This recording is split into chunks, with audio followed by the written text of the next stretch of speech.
let's just very quickly identify fantastic amount of work that everybody in this community has carried out so far. Started the Facebook group Saturday the 17th in the afternoon. When I checked before I came out this evening, we'd grown that to 1,441 members. I'm sure it's even higher now as I'm talking. Apparently there's over 400 comments. I can't assume it's objections to Basildon Council, because it might not be all objections. But 400 plus have been lodged on their website. Just to pause a minute, are you all clear that it's not one vote per household? It's one per person in the house. And when I phoned Basildon Planning last week and I said, I clarified that point, and they went away and they checked, yes, they came back, it's one per person. I said, so what's the minimum age? Threw them in a bit of a spin, they went away and they checked. There is no minimum age. So I said, are you telling me you might have mum, dad and a 10-year-old son? Is the child eligible? Went away for more minutes and discussions. Yes, eligible. There is no verification on age on the system. But what I think we gathered today by one of the many posts on Facebook is that there's verification on the email address. So if you've got 4 people in the house, as long as you've got 4 email addresses, I think that's what the crunch is. Anyway, many people have done brilliant work. There's on our Facebook, at the top there's a file section, and there's the thing that really kicked it off, the pamphlet. You can download that, you can print them off and distribute around the roads. And to be quite honest, I've lost any idea of what roads have and haven't been covered. Philip, I know you did try to keep a note. Yeah, I'm but not sure. Perfect. Right. It's still got a list going. Yeah. The other document is how to comment on the proposal. It tells you, go into the council website, put it in writing, email and so on. And it also tells you the upcoming drop-in meetings. Anyone been to drop-in meetings? No. Oh, all right, Linda has. I have. Really? Right. Okay, there are some more coming up, and it's mentioned on the Facebook page.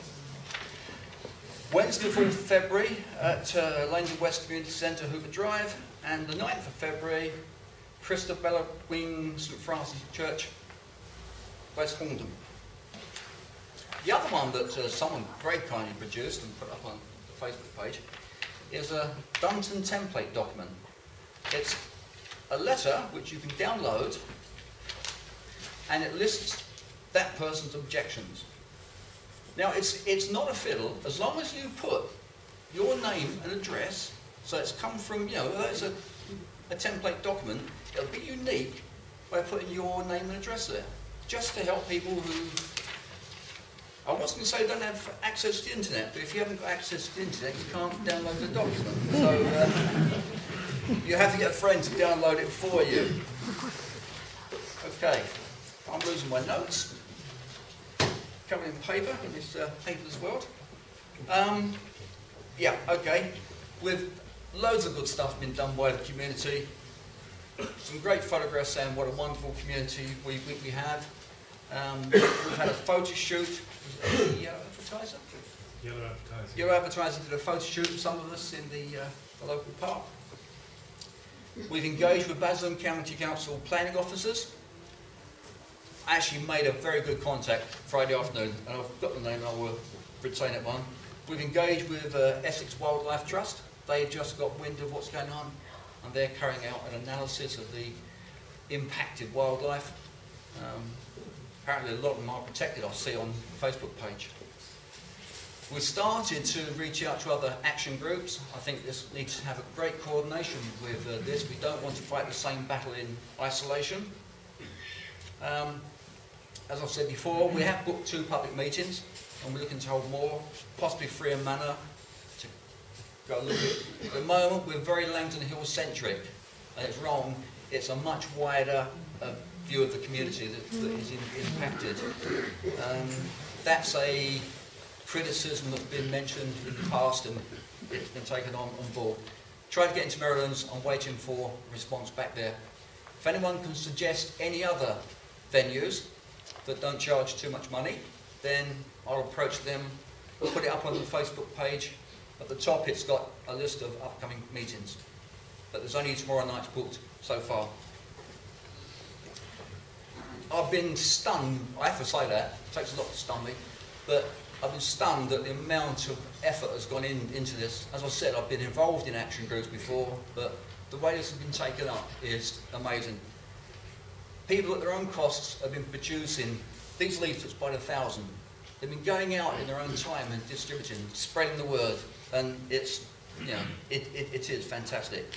So, at that point, I would suggest everyone here, serious, gives themselves a brief round of applause for what you've achieved. Okay, at this point, before I hand over to Philip, take 10 seconds, think of one-liners, what you want the outcome to be. Not being rude, I don't want a great big spiel, but one-liners. So take just 10 seconds and I'll just come and, you know, point at random.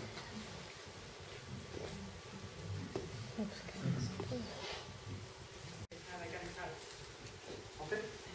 Keith, let's pick on you. Keith West. Yeah, I've lived in the community for 20 years.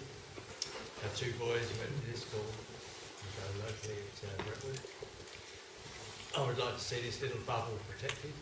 It's a wonderful place to live, and it can get spoiled so easily. As always been said about the amount of houses that's got up at Langdon, I don't know how many. Do you know how many, Derek?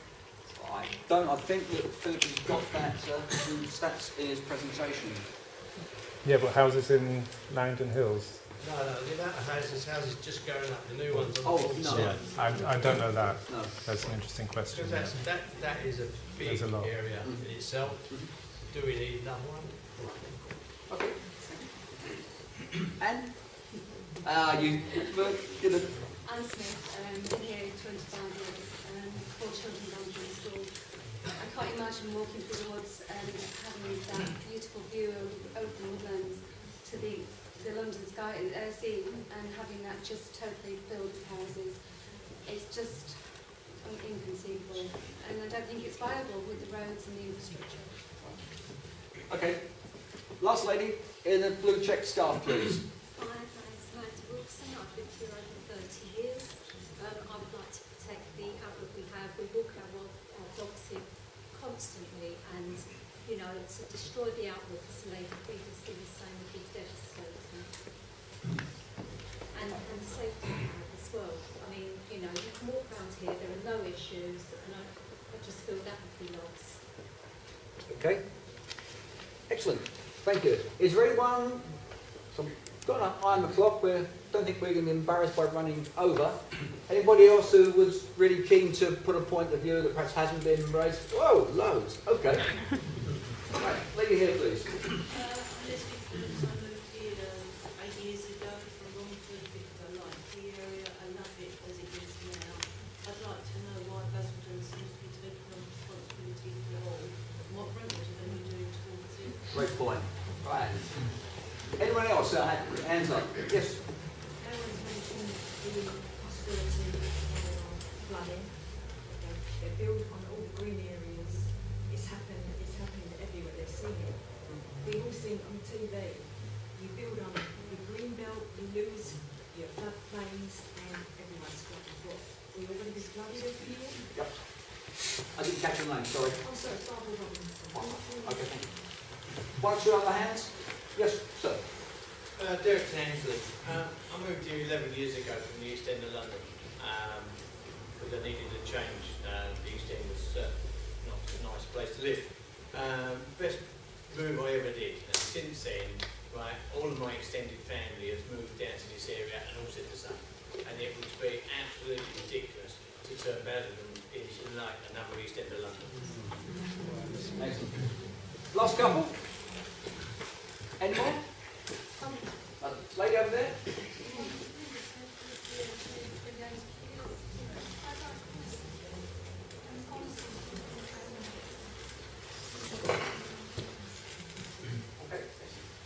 again, sorry. What?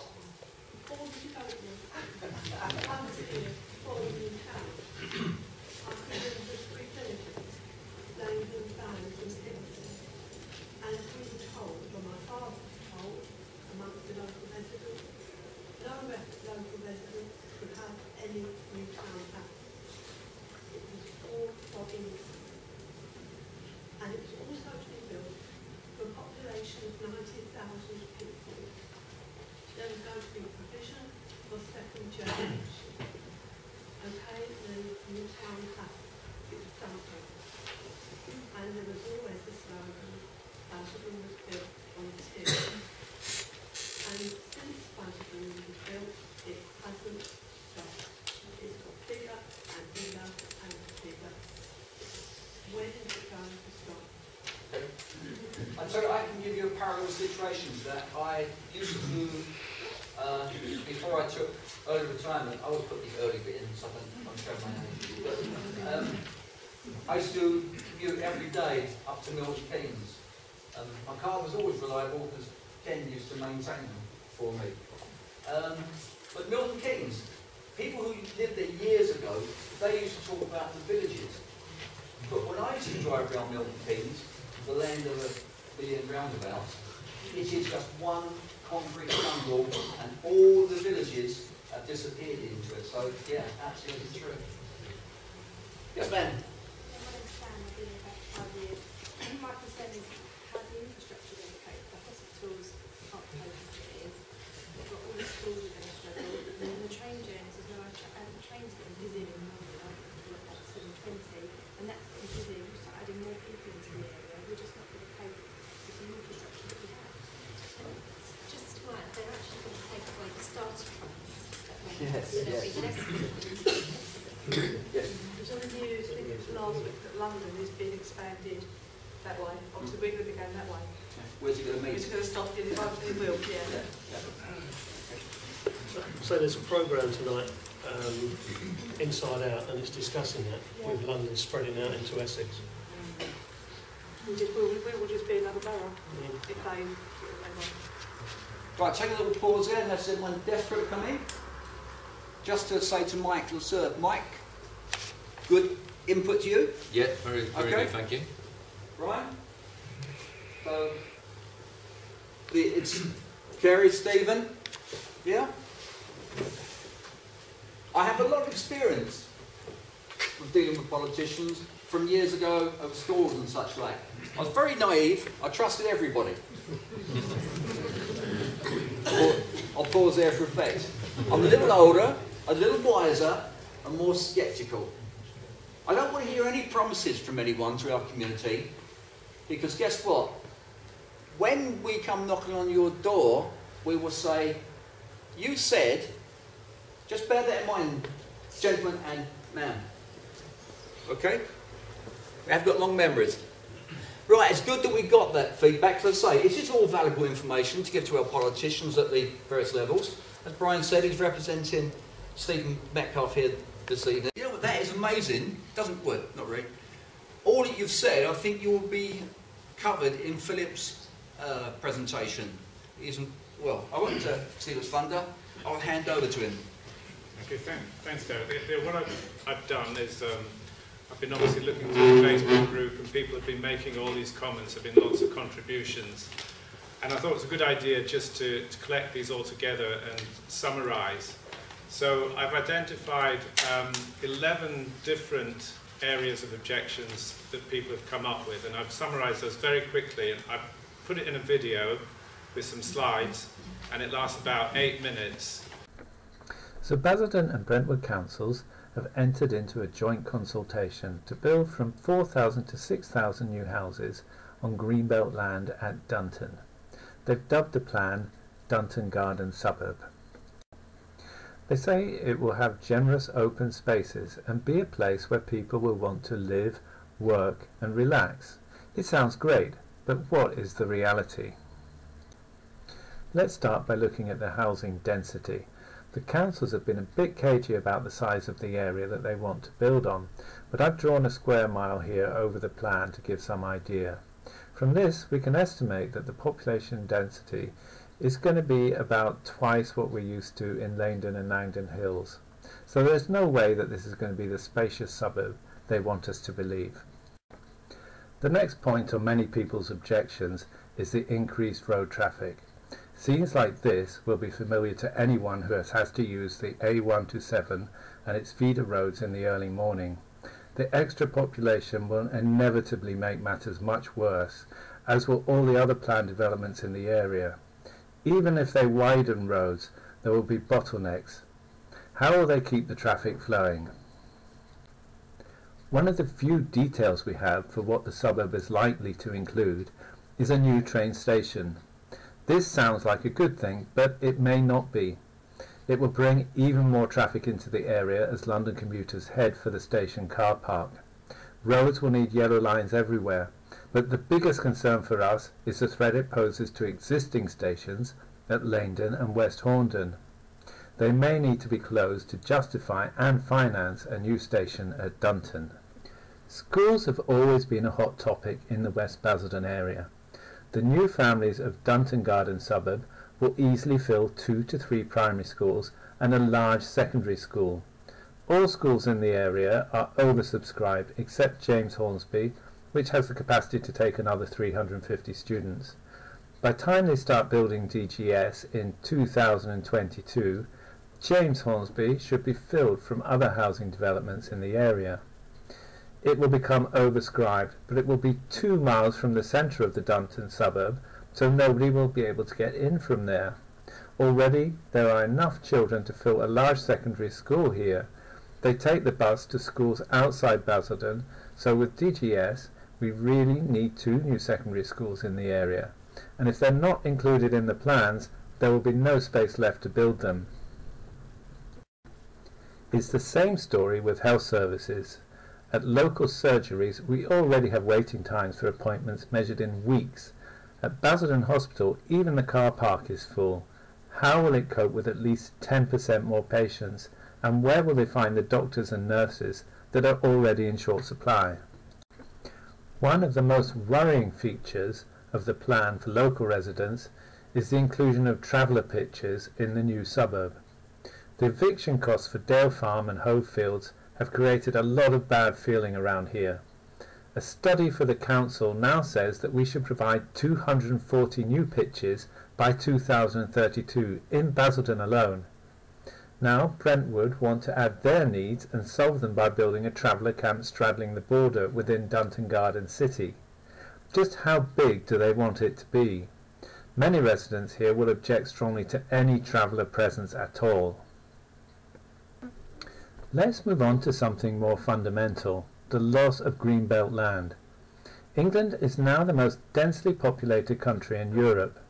The greenbelt was set aside for a reason, to stop urban sprawl.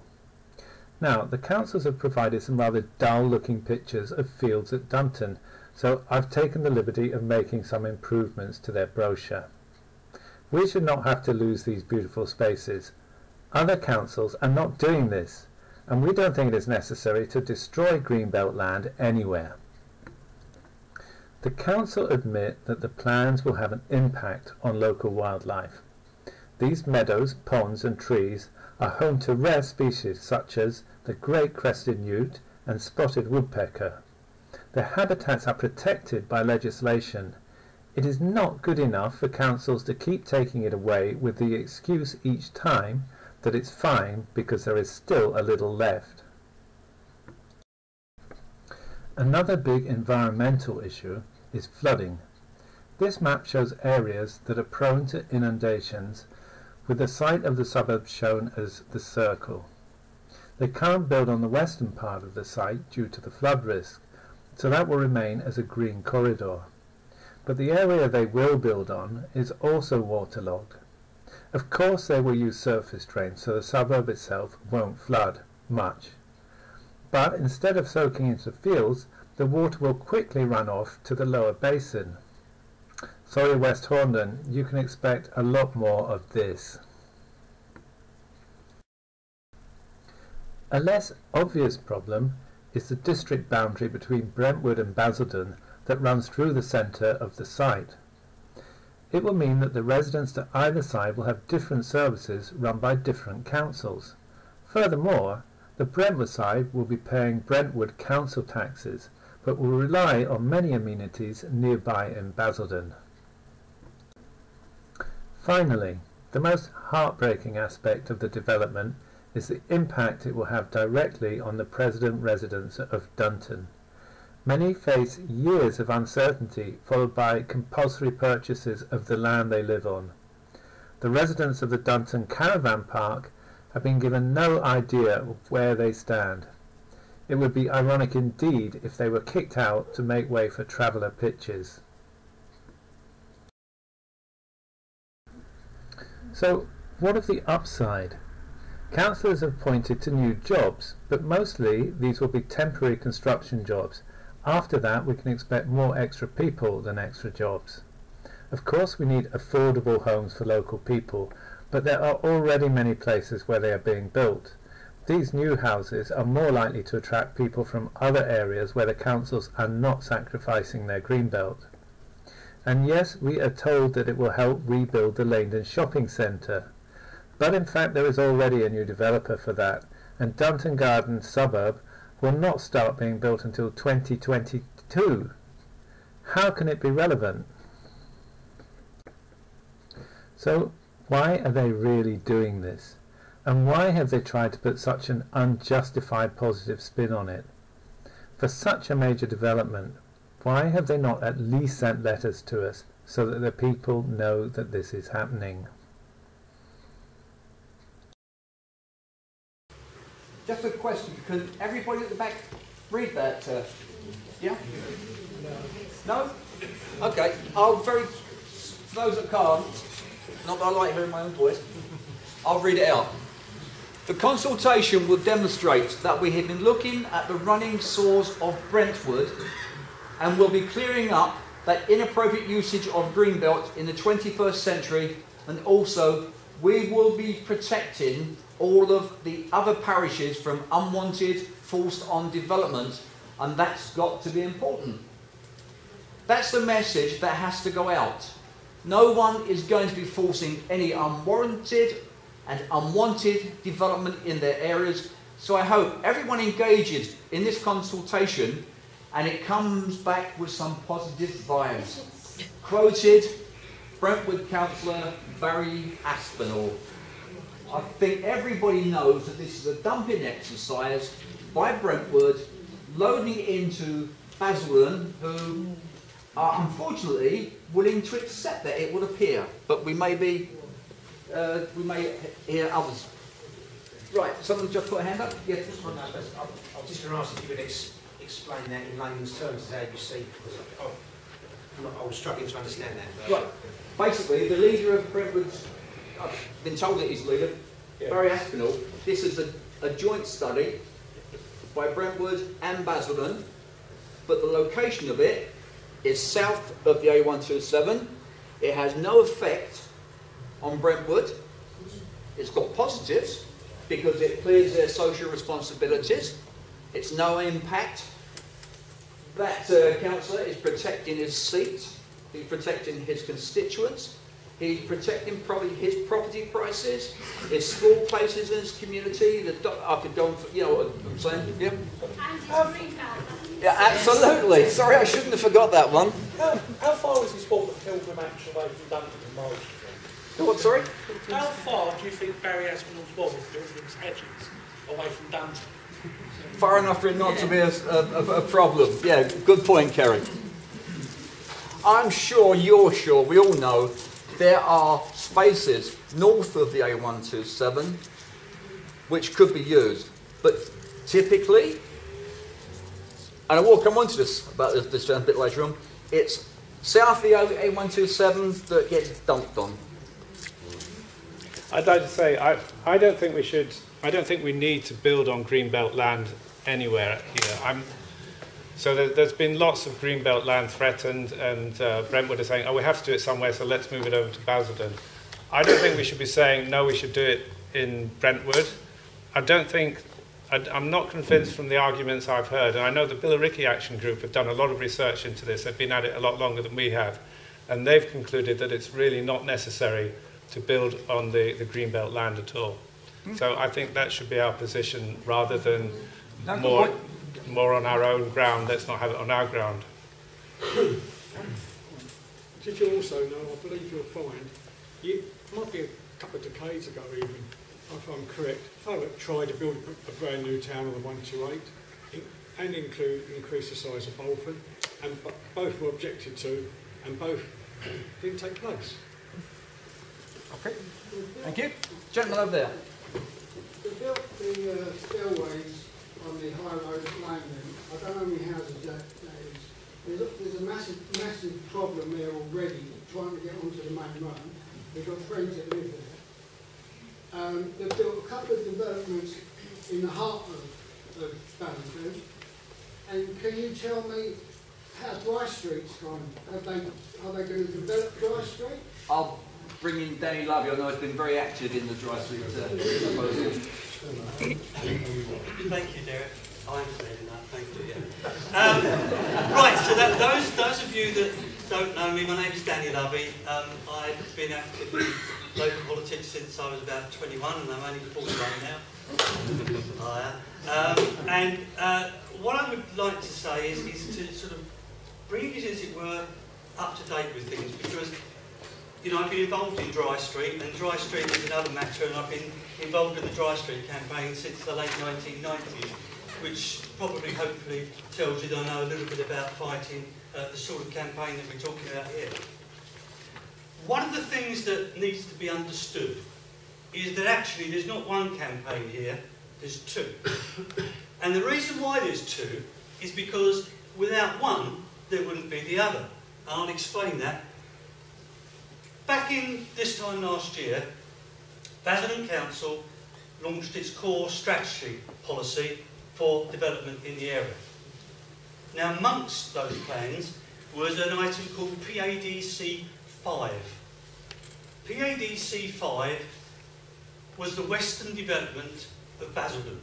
And that western development was from West Main by Toomey's and Dunton, across to the Brentwood border, south of the railway line, and north of the Dunton Road. In other words, infill between the Dunton Road and the A127.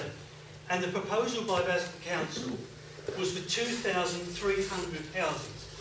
And Dunton Village, as it is now, would have been obliterated, and still could be obliterated if PADC 5 goes ahead. But what's happened with Brentwood is they've got this cunning plan. They've got problems. They don't want 1,500 houses in West Horndon built to the west of them, but if you build them to the east of West Horndon, adjoin it to Basildon, apart from the rabbits, who's going to really complain? A very cunning plan, because it takes off the pressure from the Brentwood councillors. It takes the heat off of the objections. Now, one of the things that needs to be understood is we don't want either. So there is two campaigns. One to ensure that it's kicked into touch, that after this consultation, it doesn't go ahead. And the next battle is to stop PADC 5. Now, PADC 5, last year, I objected to, probably one of the very few people who wrote it in, objecting to PADC 5 as a development, on the basis that it was in Greenbelt, it was on Greenbelt item 66 and Greenbelt item 67, and it was going to completely obliterate Dunton Village. Now, at that time, very few people in Dunton actually were aware of what was about to happen, until I went round knocking on doors and telling people about it. And then some of the objections started rolling in. Now, the thing that you need to know is that the Dunton Community Association, which effectively died a natural death, was resurrected a few weeks ago, and I was at their inaugural reconstitution of the meeting 2 Wednesdays ago. Now, they got very well organised. We had a meeting at Freeham Manor. They've got very well organised. They've got their committee, they've got their plans, they're getting their petitions done, and they're getting their letters started. But of course, they're a small community compared with us. I mean, it's great to see how quickly the ball's got rolling on this campaign, and it's fantastic. But what I'm going to tell you is this. If you start fighting the campaign at this precise moment on a lack of health centres, a lack of schools, in actual fact, in PADC 5, there was a proposal for a primary school of 8 forms. There isn't any 8 elementary schools in primary schools in Essex. So that was wrong, but there was actually a provision for primary school. But there wasn't any provision for additional secondary school education. And that was another point of my objection that I put in PADC 5. But the most important thing is not the bricks and the mortar, the colour of them, that is. The most important thing is to object, to talk about the green belt, and that was amplified well. You know, great.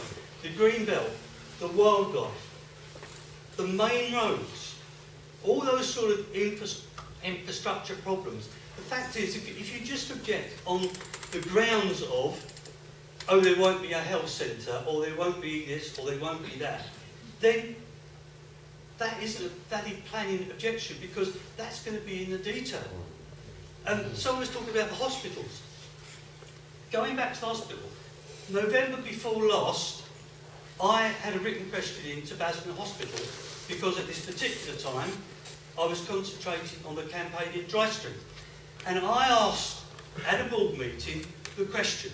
And the question was, is Basildon Hospital, bearing in mind the amount of redevelopment that was going to go on, and all the plans that have been put in by all the different councils in the area of Basildon Hospital, be it Brentwood, Thurrock, Basildon, Castle Point, wherever it may be, are they still convinced that they do not need any more land to expand Basildon Hospital? And the answer was, a Cllr got it, no, we won't.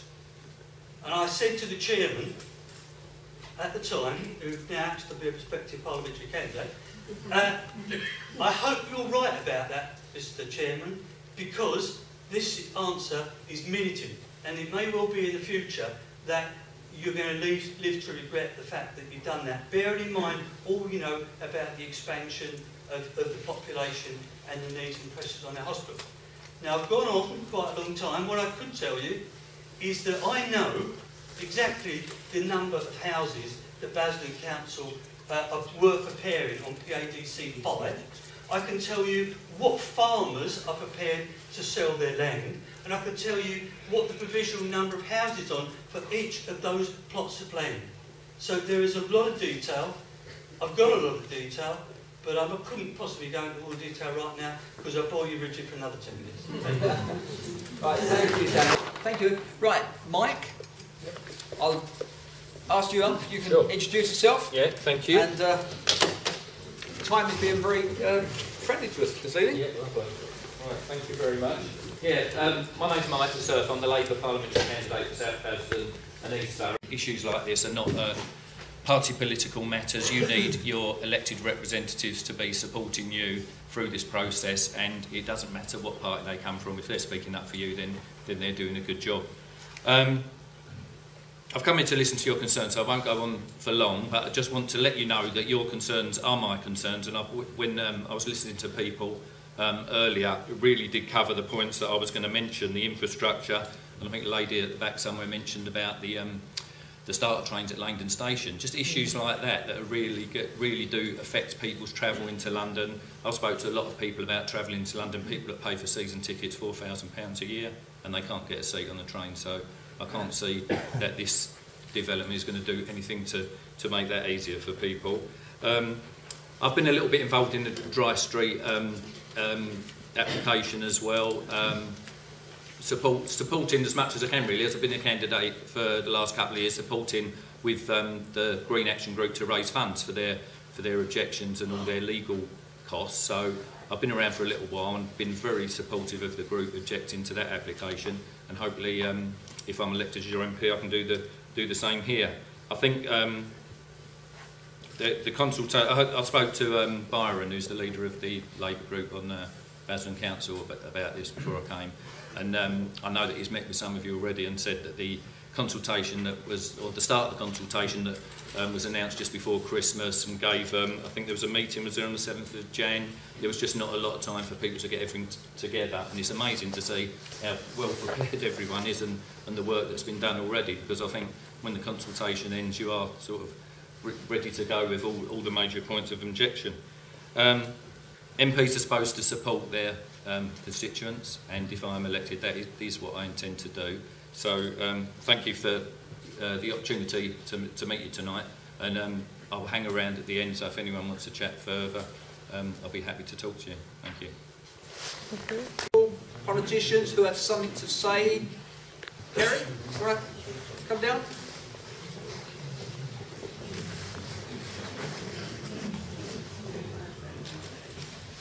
Good evening. You probably know me now, if you've read the papers during Christmas. I'm Kerry Smith. I'm the County Councillor for Langdon Hills and Evermain, and also Borough Councillor for Evermain. So you've got a two-hatter here. Now, at least Brentwood councillors had a vote on this. This went to Basildon's cabinet, the decision to go ahead with the consultation, and I've tabled a motion. I'm waiting for council officers at Basildon to see if this can be presented to full council. Now, it won't affect the consultation, but it's nice to see how the hands go. It gives residents the opportunity to lobby their borough councillors and all other councillors in the borough. There's all various levels, because at the end of the day, this is about helping Basildon Borough Council come up with a local plan. It hasn't got a local plan. If I won the lottery tomorrow, or anybody else in this room won the lottery tomorrow, bought a piece of greenbelt land anywhere in the borough and said, right, I want to build on there, and the council says no, as long as my plans were reasonable and I meet basic planning regulations, I could have a real good clean-up with the borough council, because they have no local plan. And this has been dragging on for many, many years. I mean, how long has it gone on for, Stephen? 20 years. Yeah. So unless you've got a local plan, you're at the mercy of developers. So I can see why the Basildon Borough Council's gone along with this. It's a way of throwing a bone to the dogs. Yes, we're drawing something up, because don't forget, not so long ago there was plans to build housing on Bowers Gifford. And the council was in a weak spot because they had no local plan. Now, I can see why they've put on these plans a traveller and gypsy site, if I can call it that. It's because, again, if this borough's been given a target from above as a diktat and told to implement it. So this, I can see this is a way of kicking the ball in the long grass. I mean, it's cost, what was it, £7 million the eviction at Dale Farm? Because there was a cost to the police and other services. So I can see what it kicks. Those gypsies, whoever they are, move back onto that same side. Yeah, well, there's more county services at Crays Hill. I mean, there's a particular service based at the school there. So again, that's another argument against it, because there's more services provided by county at Crays Hill Primary School, and it's a long old trek. And I think the other point, I think Councillor Little, who represents the adjoining ward in Thurrock, will be able to speak about it, because if you're a commuter and you live on this new site, which road are you going to come back on? You're not going to touch the A127 unless you keep changing your brake plates and your tyres. Because you go down that road, stop, start, stop, start, stop, start, you get past Ardley Green, you move for a little bit, stop, and then you finally get home. So most of the commuters are going to come up through the A13. Now, anyone who turns off the Manor, which by the way is going to have their Superport fully operational, and possibly a third road from Candy at that junction, look, you're going to get commuters go up the lower Dunton Road. I mean, the state of the road is terrible. I mean, it's not your fault, Councillor, you're not in control there, but I'm sure you'll speak about it. So you're going to have all these people coming off the A13 into Dunton. This is a bad idea. And I think it's all these little things coming together. Badger your councillors, badger the candidates, right? That's your privilege, right? Let somewhere else take the hit, because this shouldn't be touched. And I think one thing that, if I may politely say, has been brought up, is the nature reserve.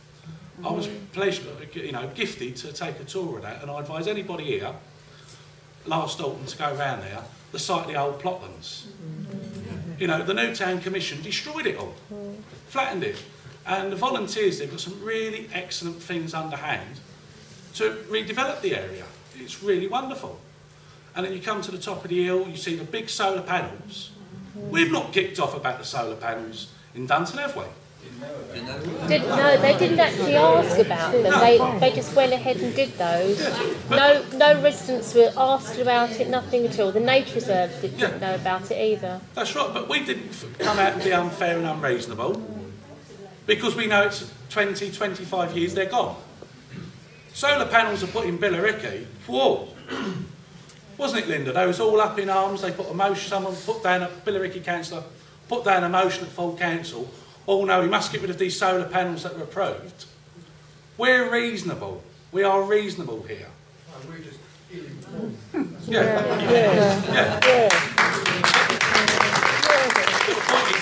Keep badgering, because like I say, we're reasonable. We take the solar panels, we take a lot of the burdens, we don't get the fat of the cream, and this is a step too far. And I think I've said enough. Okay, thanks, Kerry. Appreciate that. Thank you.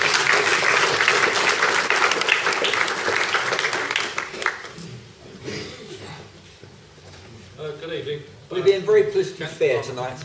I just thought I'd like to, there's a couple of things that Kerry mentioned that I'd like to respond on as well, but I've got Stephen's letter that he sent to you today, and I'd like to read it out so that... I was going to do that, but by all means. You know, I can put the emphasis in the right places. This is a generic letter that went out to residents that have been writing to him with concerns about the Garden Suburb site. I should state that at this early stage no decisions have been taken, and that at present there is an outline planning consultation and not an actual planning application. That said, if this plan were to proceed, there is no doubt it would have a huge impact on the local area, and therefore it is right that we start sharing our views and objections to this proposal. Although the site identified is not located within my constituency, I know from my own postbag that there is a great deal of concern about the situation and the potential impact it would have on my constituents and their families. Due to the volume of correspondence, I have decided to reply to them all in the same manner to avoid confusion. However, if I fail to address any specific point, please don't hesitate to contact me again. So if anybody's got concerns that they want to raise, could they please contact Stephen in another way. And also I'm taking notes from what you've said tonight, and I'll endeavour to put a précis together of the key points. And if you have something in terms of more information that you are doing yourselves, if you can please let me have it, then I'll pass it on. I must firstly say that in principle, as a site is identified in Greenbelt, my default position would be to vigorously oppose development. However, I do recognise the Basildon Council has a striking balance between protecting our green spaces and providing much needed local housing for the many people unable to find accommodation within the town, where they have often grown up. A proposal of such scale must not be considered lightly, and although I object in principle, I would not even countenance the idea if there was no real investment in infrastructure such as health, education provision. Real investment in roads and proper consideration of power and drainage issues also. There must be proper consultation. At this stage I am concerned not enough people have been made aware of the proposals, and that information has not been widely spread as one might have hoped. I will therefore be discussing these matters in greater detail with the local authority and with my colleague John Barrett, who is a Member of Parliament for the other part of Basildon, and I can assure you that I will continue to represent your views on the matter. I will also be taking my concerns note to the Secretary of State for Communities and Local Government, who is a Member of Parliament for Brentwood and therefore personally affected by these plans. I am also aware that some parties are trying to politicise this issue for their own political gain. I would caution against believing such hollow promises in the basis that, as I am sure you will recall, it's a previous government that had plans for thousands of houses in and around Basildon and did little or nothing to tackle the issue of illegal travel settlements. Finally, it is important to ensure that as many people as possible have the opportunity to have their views heard by those who will ultimately be making the decision on this matter. I will therefore be calling on the Council to consider withdrawing these proposals and considering how to consult in a more structured fashion. I would also encourage all interested parties to contact Basildon Council about the issue to ensure that the Council is aware of the strength of local feeling that plans have engendered. I'm very grateful for you taking the trouble to contact me about it, and if I can assist you in any way of this matter, please do not hesitate to be in touch with me. So that's the letter that's been sent from Stephen Metcalfe. What I would like to say in terms of, I'm a local councillor. I live on the border of the Langdon Hills area. We've got our own concerns in terms of this development wanted on the green belt around, locally around Lower Dunton Road. Lower Dunton Road, at its narrowest, is 12 foot wide. There's no pedestrian right of way. There's no movement for the pedestrians along there. It's a dangerous road to walk down. It's a dangerous road to drive down. It's a rat run for people when things get stuck. It's also, as mentioned before, DP World is coming on stream with 6,000 employees there. If they don't live very local to the area and they live from somewhere else, they're going to be trotting in from there as well. So this area is going to get very congested as it is without another difficult situation to be put in place. So, I mean, as far as I'm concerned, this is the wrong development at the wrong time, and it's in the wrong place. And that's my feeling. Thank you very much. Thank you very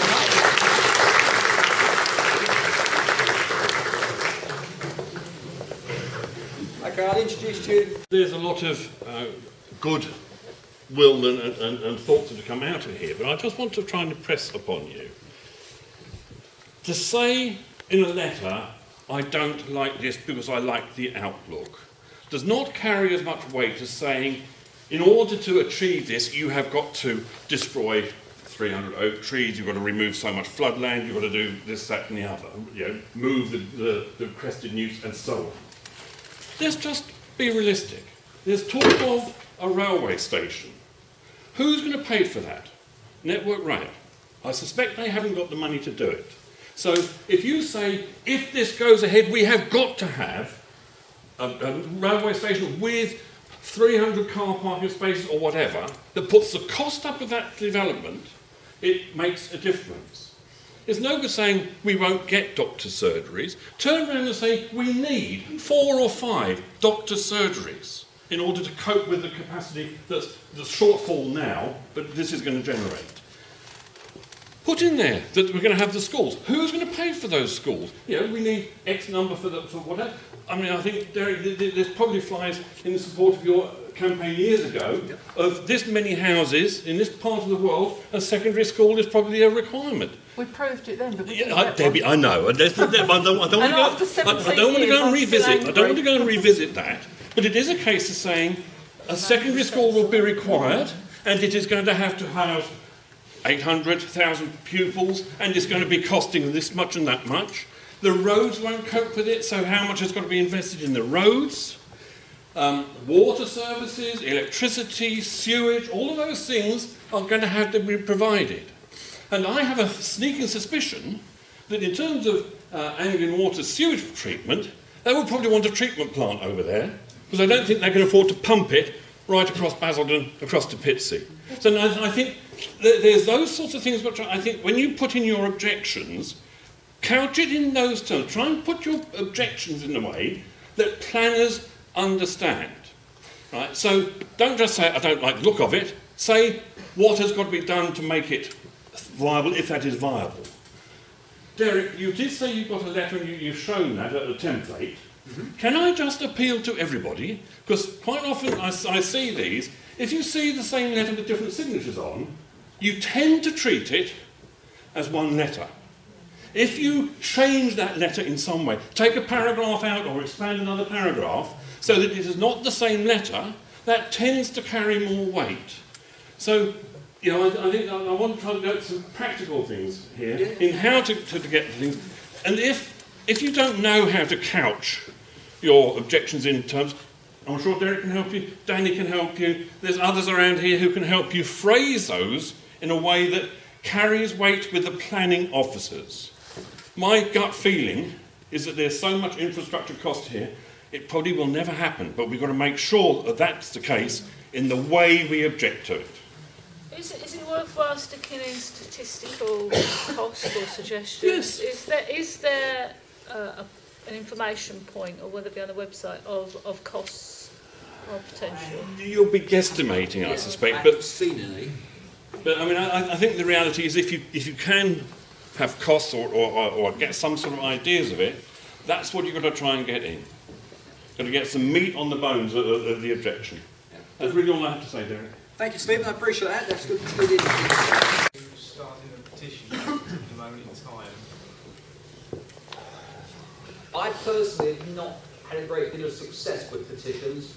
It's individual people putting, that's, as I say, from my experience, putting in their own objection. I take the point that Stephen said about using the template letter. In essence, it shouldn't make a difference because all votes are counted. Speaking to the council planners the other day, because there were some rumours, I'll squash one of those.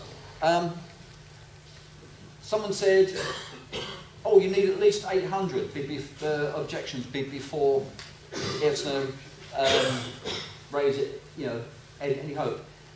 The council planner said, no, it's not true. If we got one letter in, we would give that the due respect.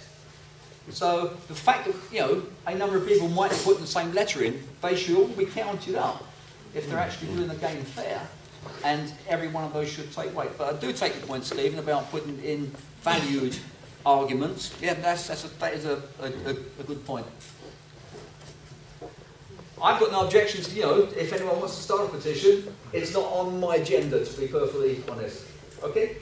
There was a lady somewhere at the front there. Yeah, I was actually going to say what the gentleman said about the amount of people before they'll take any notice. Right. You said it's just one, but... There is no, or it's got the 800 or yeah, whatever. Yeah. But don't any of the councillors or politicians here know facts on that? Brian. Can I just say that, I mean, I don't know about anything other than a petition. At Thurrock Council, you need to have 1,000 signatures on a petition from residents within the council area, so that would be Thurrock Council area, the postcodes or the addresses, and that would force a debate within the chamber, the council chamber, so there would then be a debate, and that would probably be about as far as the petition would go. But I would imagine that would be, I'm looking at Stephen then, I mean, I imagine that would be the same in Basildon. I don't know what that number is, or if it's... There are similar rules in place. I don't know what the numbers are, Brian. But I could find out for you, or we can find out for you. But it has to go past a certain threshold before it becomes something significant. Yeah. If that information could be fed back in, and we'll put it on the website. Sorry, Chair. Gentleman at the back. Now, gentleman with the glasses. Yeah, just would like some clarification as we got some of the councillors here. Under the memorandum of operation, there's a statement that says there's no legal aspect to either Brentwood Council or Basildon Council. Therefore, what significance is any of us putting forward any plans, or indeed the developers or anybody else putting in plans, what significance is there in legal terms to that? Anyone like to pick that one up? Yeah, Linda? Sorry, in Allport-Hodge. Gentleman's over by the door. Yeah. It came to Cabinet and for discussion. It isn't a legal undertaking, it's a commitment. And basically under the National Policy Planning Framework document that drives, if you like, each authority's development criteria, they have a duty to cooperate with other local authorities. And so this is basically a tick in the box for Basildon Council and for Brentwood Council to say that they have cooperated in looking at, if you like, a joint scheme. But there is no legal, it's not legally bound in any shape or form. It's very easy to send an email. Will it have more impact if people physically walk down and take their letter, so you've got hundreds, thousands? I wouldn't personally think so, because it'd just be handed at the front desk at the Bad Central Revenue. Yeah. Yes, sir. Yeah, can I just add reference to this? I've quite experienced in these situations over the years. And I can absolutely guarantee that petitions are a tiny effect in comparison with individual letters. If everyone in this room sent a letter with particular information that affected them, that they really believed in and wrote that through, and that would count for hundreds and hundreds of times more than everyone just putting their name at the bottom of the petition. Derek, going on from what Sharon just said about taking individual letters down, one person going down there wouldn't make much difference, but 1,500 people might. For the residents with Jill singing at the front. Yes, yeah.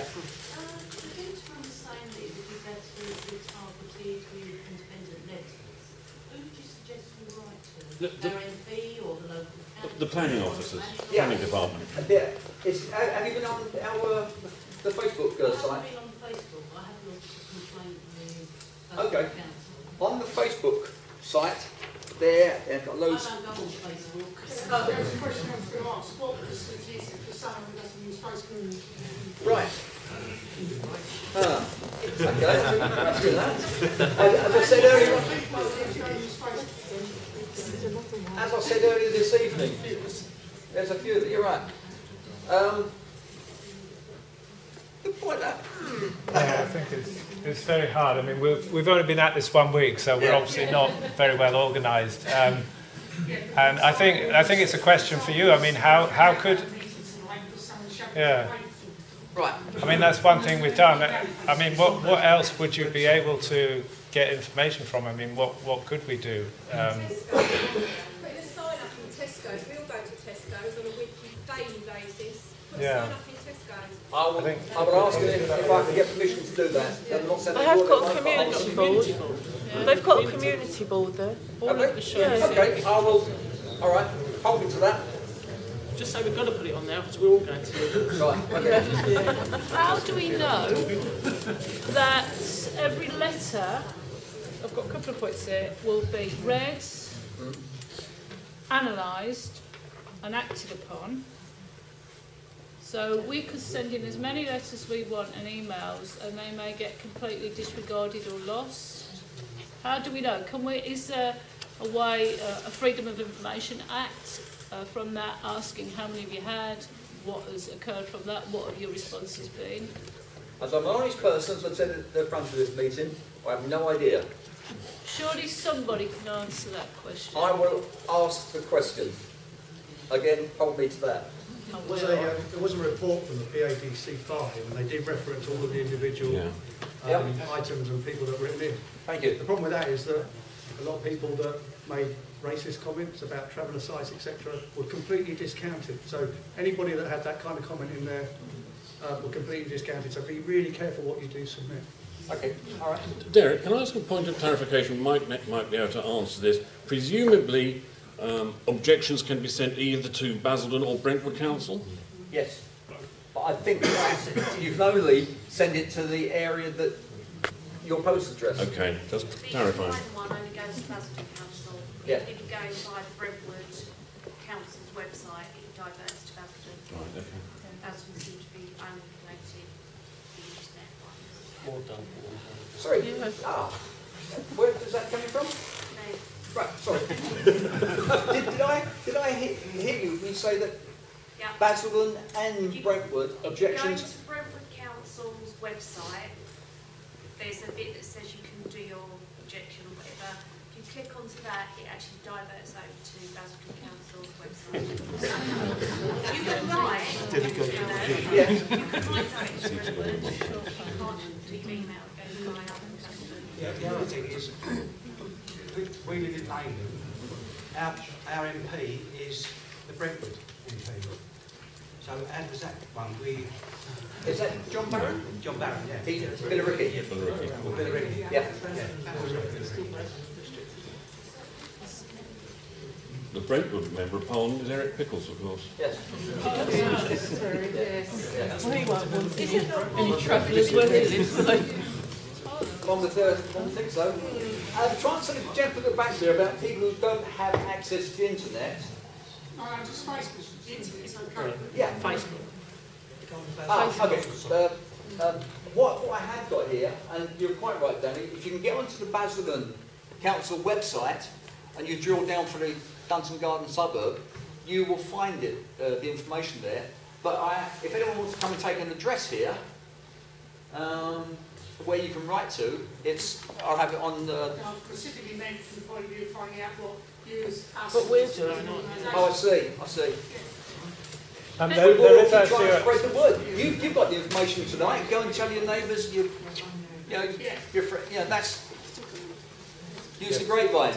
There is a website which is duntongardensuburb.uk, which I've set up, and I put some information there already. But and I'll try and put more of the information up because that might resolve the problem for you. I'll do as much as I can, but obviously the Facebook page looks after itself and lots of people are contributing, whereas over there it'll just be me trying to keep up with what's going on, so it may not be complete, but I'll try and get the important thing on there. Kerry? Yeah, it's just a quick point. Some of the technical questions that have been brought up by residents tonight about strong places and highlights. At County Council, the next one I believe is the 10th of February, members of the public can ask questions to the leader. They can't ask questions to Mr Aspinall, but he will be sitting in the chamber with myself. Right. So if anyone's got any technical questions, it's usually around 10 past 10 on a Tuesday morning.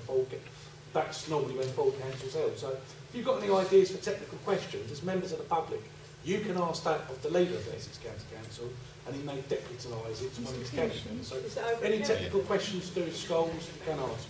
What's the venue, Kerry? Yes, County Hall. County Hall, Johnson. Okay. And they do look after members of the public. I'll come back to you, Sharon. There's a young lady there with a curly hair. Yeah, no, I was just asking, do you not send like a generic letter around to everyone via email with updates to those that haven't got a Facebook? If you took down everyone's email address and correlated it We're not that organised yet because they've been going for a week. It is something to bear in mind though.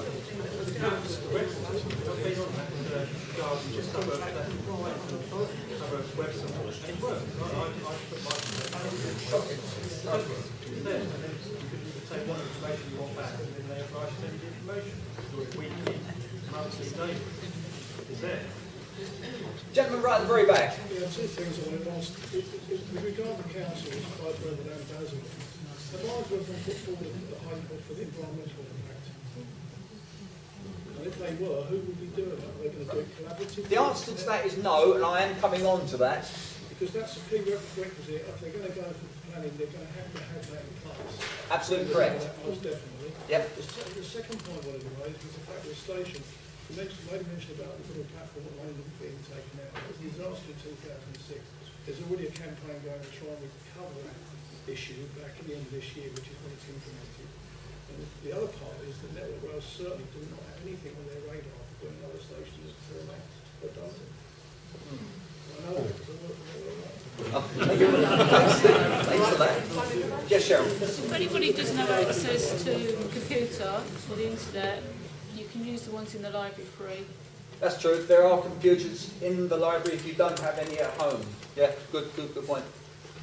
Could somebody tell Mr Aspinall that Greenbelt is Greenbelt, it's not scrubland? You looked at my... I'm going to mention that again. Right. Anything else? Have you got an actual name for the action group? Now that's a very good point. Because actually they do like a name. I tell you, make whatever you make up, for what it's... I